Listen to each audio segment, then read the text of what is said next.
Iya, puji Tuhan. Salam sejahtera dalam kasih Tuhan Yesus Kristus. Pagi hari ini kita bersyukur Tuhan beri kita waktu dan kesempatan untuk bersekutu, beribadah kepada Tuhan. Nah, pagi hari ini mari kita akan merenungkan firman Tuhan yang terambil dari kitab Amsal pasal yang ke-6. Kitab Amsal pasal yang ke-6 ayat yang ke-6 yang menuntun pembacaan ini. Amsal pasal 6 ayat 6.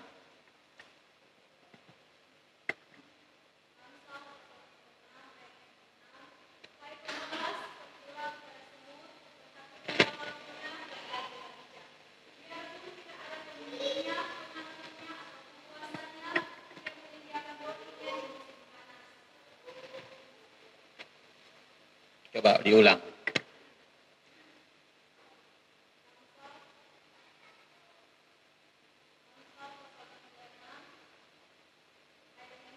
Ya, saya baca saja.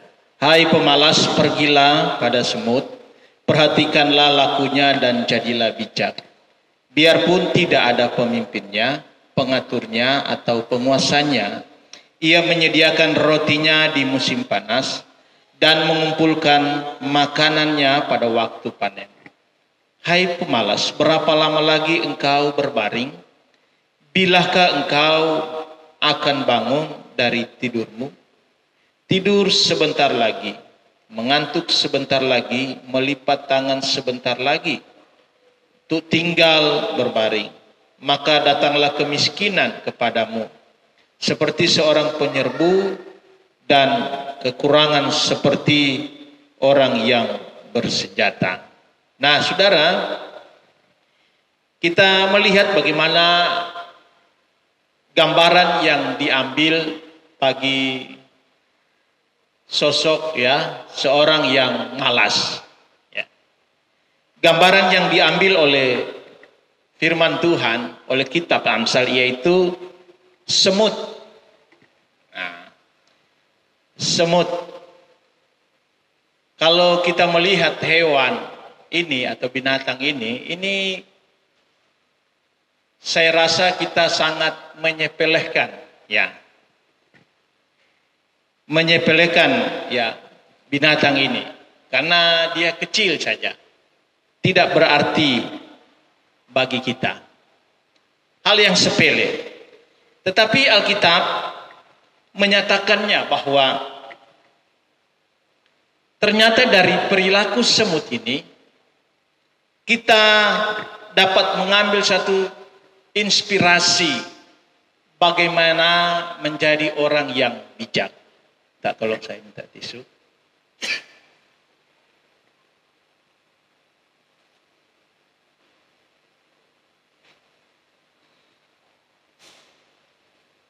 Iya. Lewat kehidupan semut ini yang kita anggap ini sepele, di sini ada inspirasi-inspirasi yang akan kita bisa dapatkan. Memang kalau secara lahiriah dalam aktivitas kita sehari-hari, semut ini sesuatu yang atau hewan yang kita tidak anggap serius, tapi seringkali menjengkelkan, karena saya alami, sangat menjengkelkan sekali. Ini kue yang ada inga-inga mau makan sabantar, buka kamari sopul deng ini bibi, buka main ini bibi ini. Sepele tapi menjengkelkan. Ada yang antar akang roti keju, kamari, buka main. Mau marah apa siapa ini? Ada antar baje, punung dan bivi. Antar pizza, antar martabak, tapi martabak semut, tidak terlalu suka yang orang suka yang kelas-kelas roti. Tetapi tahulah kita bahwa Alkitab sedang menyatakan sebuah penemuan ilmiah tentang semut. Ya. Manusia tidak akan bisa dapat meneliti tentang semut, tetapi Alkitab sudah menyatakan, dan itu secara ilmiah terbukti, bahwa semut itu, biarpun mereka banyak, tapi mereka itu tidak ada yang memimpin. Semut itu,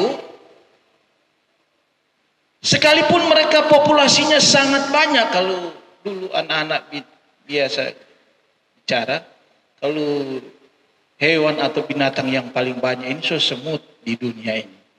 Semut. Kalau mau hitung DP jumlah satu kue saja kalau dia bakureno akan ndak dapat hitung itu jumlah semut. Paling banyak. Tetapi mereka bisa terorganisir. Tapi yang nyatanya di sini tidak punya pemimpin, mereka tidak punya kuasa, dan Alkitab menyatakannya, ya. Ayat yang ke-7. Tidak ada pemimpin. Tidak ada yang mengatur. Tidak ada yang berkuasa. Sekalipun mungkin ada omongan-omongan yang kita temukan sehari-hari, kita orang bilang kalau itu semut, kalau ada yang DP sayap, itu DP raja. Tidak ada, itu cuma omongan manusia. Tapi itu bukan dorang beraja. Sama dorang, ya. Duduk sama rendah, berdiri sama apa itu? Sama-sama maksudnya. Tidak ada yang memimpin. Tapi kehidupan semut ini kita dapat mempelajari firman Allah, ya, merekomendasikan untuk menjadi orang bijak itu belajar kepada semut. Ya. Bukan pak orang pintar, bukan sama gembala, bukan sama dosen, bukan sama profesor dokter, bukan, sama semut. Tapi jangan malu saudara. Saudara berguru sama semut. Semut paling bilang, baru tahu kau orang ini ya. Kamu binci-binci, kamu belajar kata orang. Paling semut bilang begitu. Kita belajar ya untuk menjadi orang yang bijak. Ya. Paulus berkata Efesus 5 ayat 15-16. Karena itu perhatikanlah dengan seksama bagaimana kami hidup. Janganlah seperti orang bebal, tetapi seperti orang arif. Dan pergunakanlah waktu yang ada, karena hari-hari ini jahat. Perhatikanlah bagaimana kamu hidup. Apakah kamu sudah menjadi orang yang arif, orang yang bijak, atau masih orang yang bebal? Orang yang keras kepala, orang yang tidak mau diatur, orang yang hidup sembrono. Kalau engkau masih orang bebal, mari belajar sama semut. Karena dengan kehidupan semut, engkau akan bisa menjadi bijak. Dan kitab Amsal menyatakannya, ya. Hai pemalas, pergilah kepada semut, perhatikan lakunya dan jadilah bijak.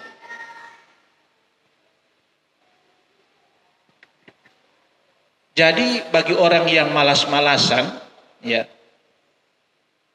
ini sangat memalukan, ya, karena ternyata kehidupan semut itu lebih bernilai daripada manusia. Ini bagi orang yang pemalas, ya, pemalas dalam segala hal, malas dalam segala hal, ya, malas tidur. Tahu orang yang malas tidur? Mau disuruh tidur dia malas. Kalau rata-rata orang kan malas tidur. Tapi ini ada yang malas tidur. Kerjaannya apa? Main game terus. Biar setengah malam dia sikat terus. Malas tidur dia. Coba lihat tidur. Malas. Game terus. HP terus. Ya, TikTok terus. Apalagi Facebook terus. Malas dia tidur.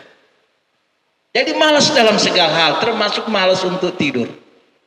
Nah, ada beberapa hal yang akan kita pelajari dan teladani dari kehidupan semut. Ya, kita orang belajar tentang BV hari ini. Ya, orang belajar tentang BV hari ini. Semut. Yang pertama, saudara, ya, ada banyak hal, tapi saya tidak ungkapkannya semua. Yang pertama, perhatikan ayat yang ke-8, bahwa semut itu, ya, tidak ada pemimpinnya. Maaf, ayat yang ke-7. Semut itu tidak ada pemimpinnya, tidak ada yang mengatur, tidak ada yang menguasai, ya, kehidupan mereka. Jadi hal yang pertama kita lihat bahwa dari kehidupan semut ini kita akan belajar tentang kemandirian. Bahwa semut itu hewan yang mandiri. Hewan yang tidak nanti diatur-atur baru mereka bergerak.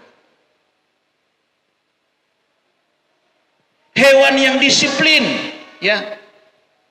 Tidak diawasi, tetapi mereka bisa mendisiplinkan diri. Mereka bisa rajin, mereka bisa mengerjakan, ya, segala tugas-tugas mereka.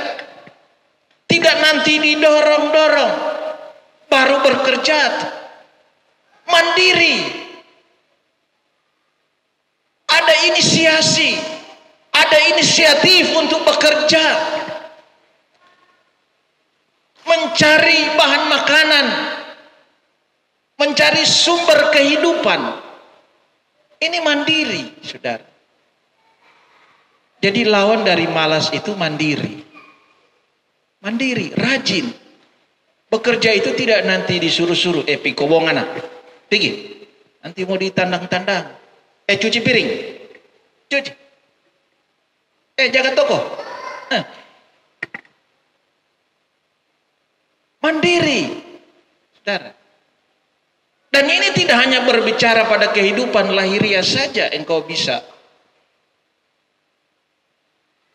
malas bekerja, malas, ya, beraktivitas, malas berusaha, malas di dapur, malas di rumah. Tetapi ini lebih daripada itu. Pengertiannya bahwa kemandirian ini mandiri juga secara rohani. Ya. Mau pergi ibadah itu tidak nanti dipaksa-paksa. Bangun, saudara, tujuh ini mau pergi ibadah. Kalau tidak dikasih bangun, berarti dia tidak akan pernah pergi ibadah. Mau pergi ibadah nanti pasang-pasang alarm. Seandainya alarm itu tidak pernah ditemukan, maka dia tidak akan pernah beribadah.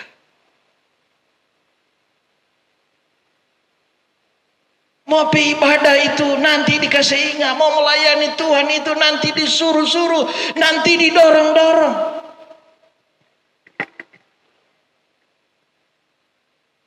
Mau berdoa nanti selalu diingatkan, dibangunkan. Nah, semut memberi teladan yang baik, ya, kita bilang tentang orang yang bijak dalam hal ini soal kemandirian hidup. Ya, belajar saudara pada semut, jangan malu. Semut nak mau tatawakan orang. Semut nak mau bilang-bilang orang, kenapa dia ada belajar pak kita? Nah, dia jaga itu kerahasiaan semut, karena memang semut tidak bisa berkomunikasi dengan kita. Tapi kita bisa pelajari kehidupan mereka. Mandiri, saudara. Disiplin. Punya inisiatif untuk bekerja. Punya inisiatif untuk melayani Tuhan. Untuk berdoa, untuk beribadah. Nah, ini kita dibutuhkan sebagai anak-anak Tuhan. Nah, kita sudah melewati, saudara, di musim pandemi ini, masa-masa di mana kita tidak bisa beribadah dan bersekutu. Kita sudah lewati dan rasakan itu. Ya. Kalau kerajinanmu, kesetiaanmu beribadah melayani Tuhan, kesetiaanmu untuk berdoa mencari hadirat Tuhan, saudara gantungkan pada seseorang, pada gembala, pada pendeta, pada organisasi gereja, pada manajemen gereja, pada jadwal-jadwal gereja. Maka seandainya pandemi ini berlanjut terus, maka selama itu saudara tidak akan pernah mencari hadirat Tuhan. Karena saudara malas, tidak mandiri. Harusnya kalau mau berbicara mandiri secara rohani, kita mau berdoa mencari hadirat Tuhan, bukan nanti ada ibadah wanita, ada ibadah pemuda remaja, ada ibadah hari Minggu. Nah, bagaimana kalau pandemi ini kemudian ada terus dan akhirnya pemerintah menerapkan PPKM, bukan cuma level 4, level 5, keluar rumah tidak boleh apply ibadah. Maka kita tidak akan pernah berdoa mencari hadirat Tuhan. Nah, kita belajar kepada semut bagaimana mereka mandiri, tidak nanti diawasi, tidak bergantung kepada orang lain, kepada pimpinan, tetapi ada inisiatif diri untuk mencari hadirat Tuhan, untuk mencari sumber kehidupan itu. Itu pertama. Kemudian kedua, ya, inspirasi apa yang akan kita dapatkan dari kehidupan semut? Ya, saudara lihat ayat yang ke-8. Ya. Ia menyediakan rotinya di musim panas dan mengumpulkan makanannya pada waktu panen. Saudara perhatikan kalimat atau frasa musim panas dan waktu panen. Ya. Ini sebenarnya berbicara kesempatan. Kesempatan. Ternyata Alkitab juga membuktikan secara ilmiah bahwa pada saat musim panas itu semut-semut kesempatan mereka untuk mencari bahan makanan. Ya. Kenapa? Karena semut itu takut air. Kalau musim hujan orang tidak keluar, orang takut air. Makanya coba saudara perhatikan di rumah Anda, di bawah kaki meja makanan pasti ada mok-mok yang diisi air. Nah, pasti ada itu. Saya temukan. Dulu pernah, tapi sekarang so pakai itu kapur. Ya, dorang ada yang menghalangi. Kalau dulu ada air, sudah aja. Musim hujan dorang bilang, musim banjir. Ini kesempatan. Kalau saat musim panas, semut cari bekal. Ya, cari bekal. Dan pada waktu panen, ya, itu semut kalau lihat masa panen, dorang semua cari. Ini waktunya untuk kita menuai. Nah, dorang lihat, dorang itu itu enci, itu mak. Mama so mulai masak, dia bilang musim panen telah tiba. Pasti ada makanan di meja. Mulailah mereka memanen. Mulai merangkak naik. Dorang so lihat, dia mau bawa cookies di pastori ini. Pas-pas ini musim panen. Ini kesempatan, saudara. Ya, kesempatan. Dan kesempatan itu tidak akan terulang lagi. Kesempatan ini masih ada. Yesus bilang begini dalam Yohanes 9 ayat 4. Yohanes 9 ayat 4. Kita harus mengerjakan pekerjaan Dia yang mengutus aku selama masih siang, karena akan datang malam di mana tidak ada seorang pun yang dapat bekerja. Jadi kesempatan itu hanya sekali. Orang bijak, orang yang mampu melihat peluang, yaitu kesempatan. Orang yang bijak itu mampu memanfaatkan kesempatan, bukan menyia-nyiakan. Nah, kesempatan apa ini? Ya, mari kita lihat. Yang pertama, tentang kesempatan hidup.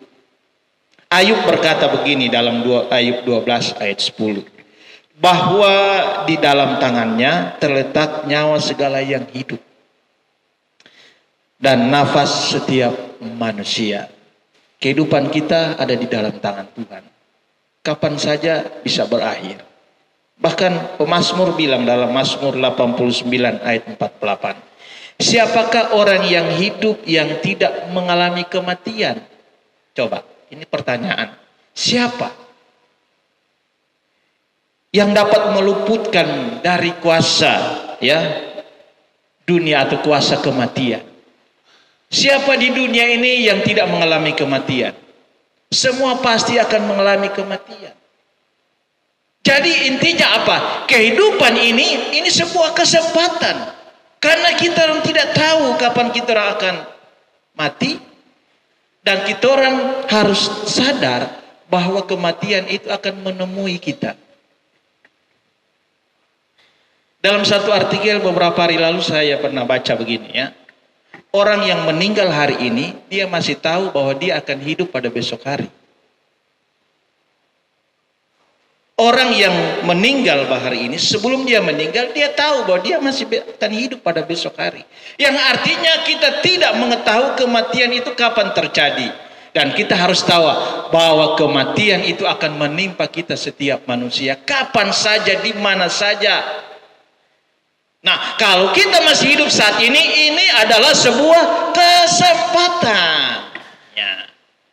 Kesempatan bagi kita, kesempatan bekerja, kesempatan berusaha, mengurus usaha dengan baik, ya, mengurus kebun-kebun dengan baik,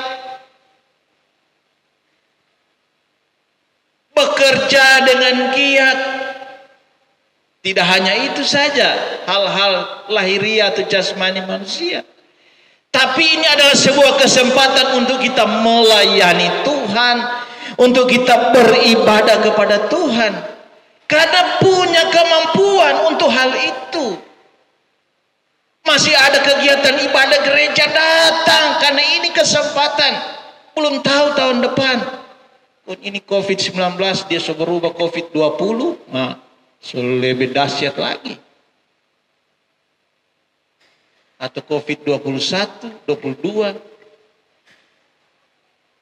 Masih ada kesempatan. Masih kita hidup. Karena kematian akan membuat kita tidak bisa melakukan apa-apa. Tidak ada yang bisa kita dapat lakukan di balik kematian. Mau bertobat pun tidak bisa. Kalau so mati. Jangankan kematian, hari tua saja membuat manusia tidak berdaya. Lagu bilang hidup ini adalah kesempatan. Jangan sia-siakan. Karena ada datang waktunya nanti kita tidak berdaya. Karena kalau saya baca literatur tentang usia-usia produktif ya, rata-rata orang mengambil usia produktif itu umur 15 atau 16 tahun sampai 60 sampai 65 tahun. Itu usia produktif. Ya. Saya rasa semua kita ini masih sebagian besar masih usia produktif. Tapi alangkah hebatnya kalau ada di antara kita yang melebihi usia produktif, mungkin di atas 70 tahun tapi masih bisa beribadah pagi hari ini. Itu sungguh hal yang luar biasa. Yang muda-muda yang masih usia produktif, jangan kalah. Engkau masih punya kekuatan, engkau masih punya kemampuan. Mari gunakanlah itu karena ini kesempatan. Karena hari tua nanti engkau tidak berdaya. Tidak berdaya. Jangan nanti so di atas tanpa tidur, kemudian mau pergi kamar mandi. So ndak bisa baru mau bilang mau pergi ibadah kita. Duh, kasihan. Mau pergi gereja. Jangan tuh anak-anak bilang, bikin repot. Tuhan bilang, so itu kalau masih kuat, masih muda, mari datang ke gereja. Layani Tuhan. Cari Tuhan dengan sungguh. Karena kalau sudah lemah, karena usia tua tidak berdaya, maka kita tidak akan bisa berbuat apa-apa. Karena ingat, jasmani kita, ya, fisik kita ini akan menjadi tua. Kehidupan jasmani kita ini mengalami penuaan. Jadi proses penuaan itu tambah hari bukan tambah kuat, ya. Itu filosofinya. Proses penuaan itu tambah hari bukan tambah kuat, tapi tambah hari tambah lemah. Itu kehidupan jasmani. Tapi kalau kehidupan rohani itu tidak mengalami penuaan.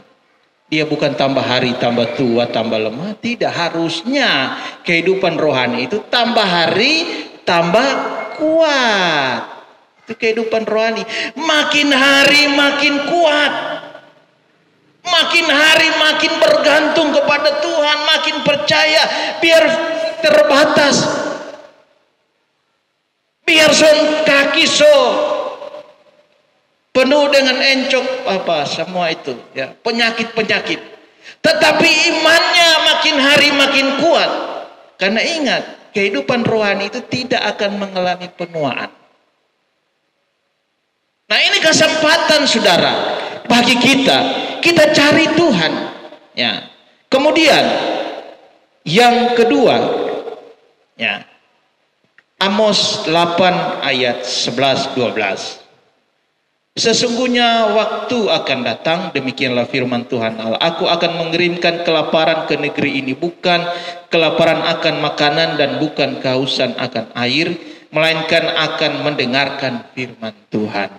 Masih ada kesempatan cari Tuhan. Di ayat yang lain kitab Amos berkata, carilah Tuhan selama ia berkenan ditemui, karena ada satu waktu nanti dia tidak akan lagi berkenan untuk kita temui.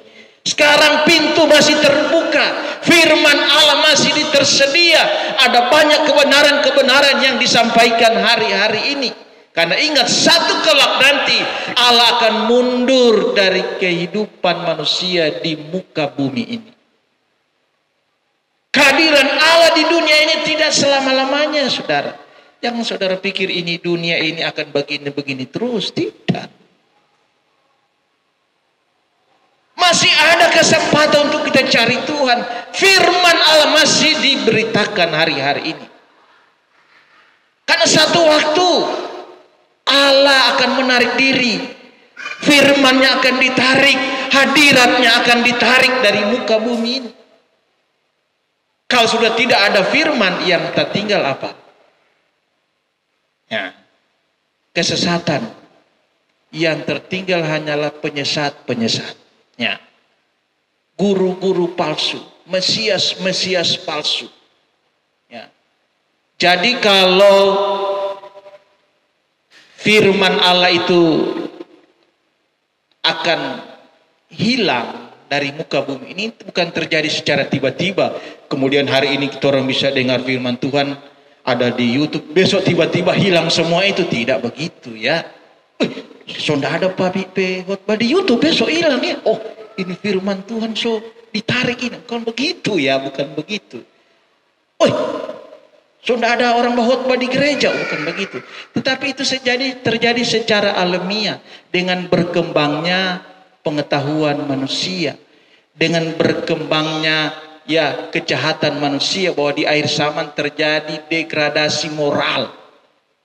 Kalau 2 Timotius 3 ayat 1 itu. Sehingga manusia lama-kelamaan itu kebenaran akan diputar balik. Ya. Sehingga muncul ajaran-ajaran sesat, muncul ajaran-ajaran yang menyimpang.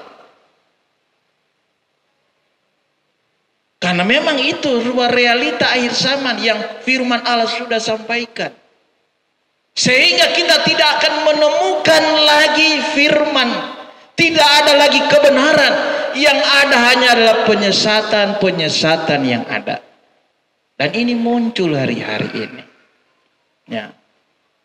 Orang mau ibadah nanti, bukan lagi nanti ini ibadah akan seperti sebuah kegiatan seremoni saja. Ya, yang ada hanya adalah penampilan. Ya. Tapi kita bersyukur hari-hari ini gereja-gereja masih mempertahankan hadirat Tuhan. Ya, bukan hanya sebatas show begitu ya, show. Ke gereja itu bukan hanya sebatas ya, penampilan, tetapi memang mau menikmati hadirat Tuhan. Kita bersyukur. Nah, itu kedua ya, soal kesempatan. Ketiga, 2 Petrus 3 ayat 10. Tetapi hari Tuhan akan tiba seperti pencuri. Pada hari itu langit akan lenyap, dan gemuruh yang dahsyat dan unsur-unsur dunia akan hangus dalam nyala api. Dan bumi dan segala yang di atasnya akan hilang lenyap. Saudara masih mau berpikir bumi akan begini terus? Akan hilang.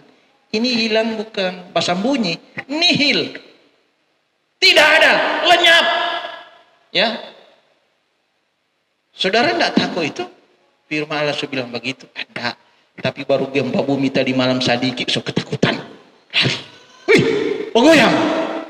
Itu baru sedikit, belum hilang itu. No, bagaimana kalau proses hilang? No, jadi abu.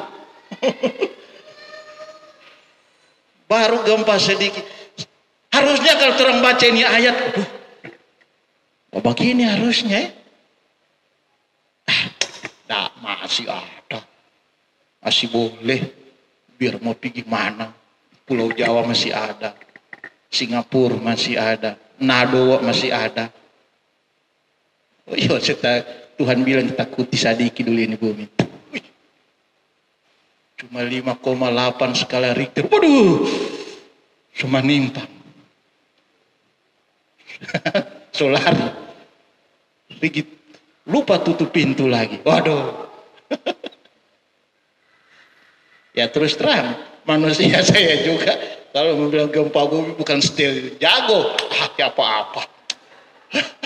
Bukan, jangan begitu saudara. Kalau so gempa, cabut lari. Tuhan bilang bodoh itu. Kalau so dikasih gempa, kong masih mau. Oh, tak apa-apa. Kuat, Tuhan melindungi. Nanti so pruk. Ya.